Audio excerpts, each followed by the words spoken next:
that you get to know each other. وَجَعَلْنَاكُمْ شُعُوبًا وَقَبَائِلَ لِتَعَارَفُوا. The objective, the target that we need to achieve is to get acquainted with each other, to know each other. At that time, we have fulfilled the objective of I. Allah subhanahu wa ta'ala could have created us all into one nation. As He has said, وَلَوْ شَاءَ رَبُّكَ لَجَعَلَ النَّاسَ أُمَّةً وَاحِدًا. All people could have been converged into one nation, but Allah subhanahu wa ta'ala, due to His wisdom and mercy, He has diversified us. Now, what's the point of this diversification? Is to go and seek and understand each other, learn from each other, get acquainted by each other. When I say get acquainted, it doesn't mean that I say Assalamu alaikum, hi, my name is Jafar, you say Salam, my name is Qasim, or my name is John, and that's it, we shake hands. Get acquainted meaning get to know each other in a full capacity.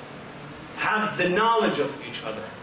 This acquaintance is a value, brothers and sisters. It's an objective, a Quranic objective. You see, sometimes we have different kinds of prayers. Allah subhanahu wa ta'ala mandates certain prayers to do. But those prayers by themselves are not an objective. They are a mean to get you to the objective. Fasting. Fasting by itself is not an objective. Allah doesn't want us to starve, to feel the hunger and thirst. Because of the hunger and thirst, He wants us to achieve one thing, and that is taqwa, fear of Allah. So the prayer by itself is not a value. The prayer by itself is a means toward the value. But لِتَعَارَفُوا, here the ayah when it says وَجَعَلْنَاكُمْ شُعُوبًا وَقَبَائِلَ لِتَعَارَفُوا, I have created you in different ethnicity and different cultures. The value of it, the objective of it is that you get acquainted. So it's an objective of Allah subhanahu wa ta'ala. It's not a means. Allah wants you to be acquainted with each other, to know each other. That's why the acquaintance, knowing each other by itself is a value. It's a fact.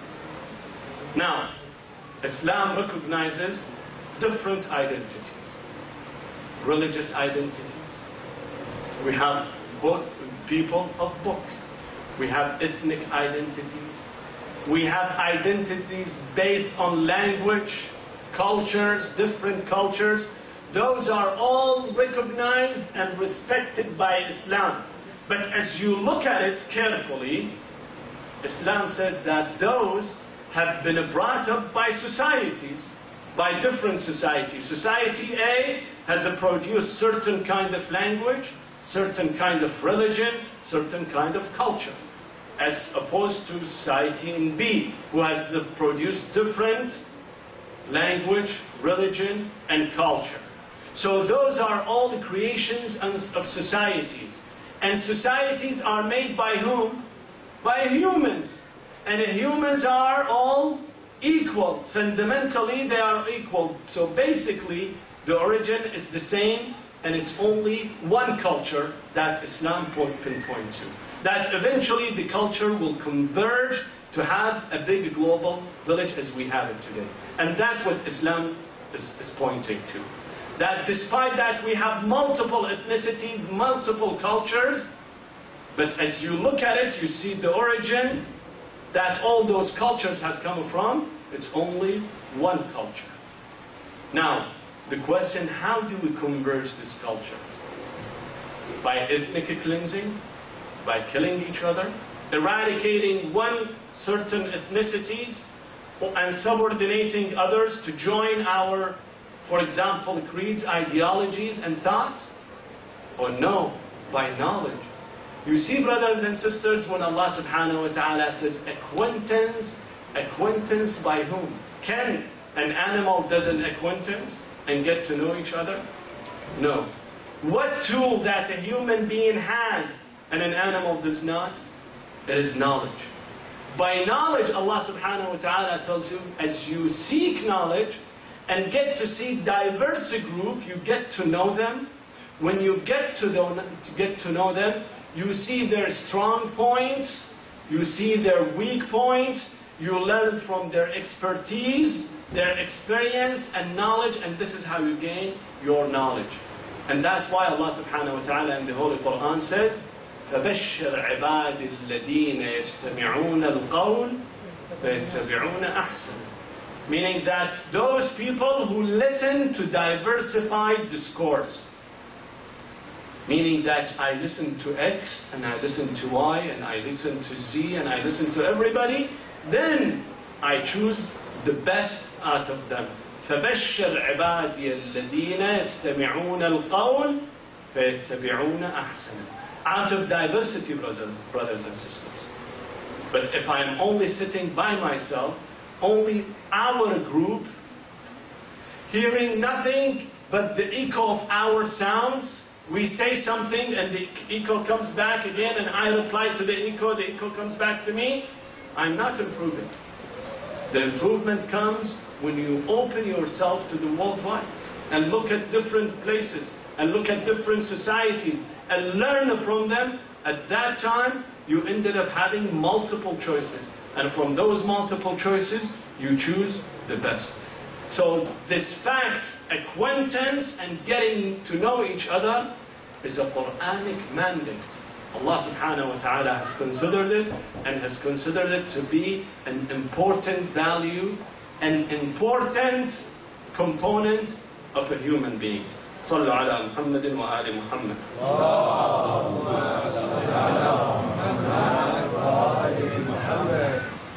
When we look at ourselves and look at the other societies, the Western societies, we see that unfortunately our Islamic societies and communities have been so backward in this fact, while the West has taken the advancement, and that's why they have advanced so much. Why? Because from 13th century they have developed and sent expeditions and missionaries to go outside, and especially to the Islamic world, to explore, learn, and come back with the new ideas. According to Western values, anyone who knows more than 2 languages, who has an idea about other cultures, is considered to be an asset. It's considered to be a plus. This is an advancement. That's why you see that the West, back in 13th century, they have established this term called Orientalism. Have you heard of Orientalism? Orientalism in Arabic means istishraq, meaning that go and explore the East, the hidden East. And that was back in 900 years ago, when they started sending people to the Islamic Empire, learning Arabic, learning Quran, and translating the Arabic books into English, into Latin, into Spanish. And from there, the new science has established. Inshallah, one night I will dedicate my speech about Islamic science versus Western science.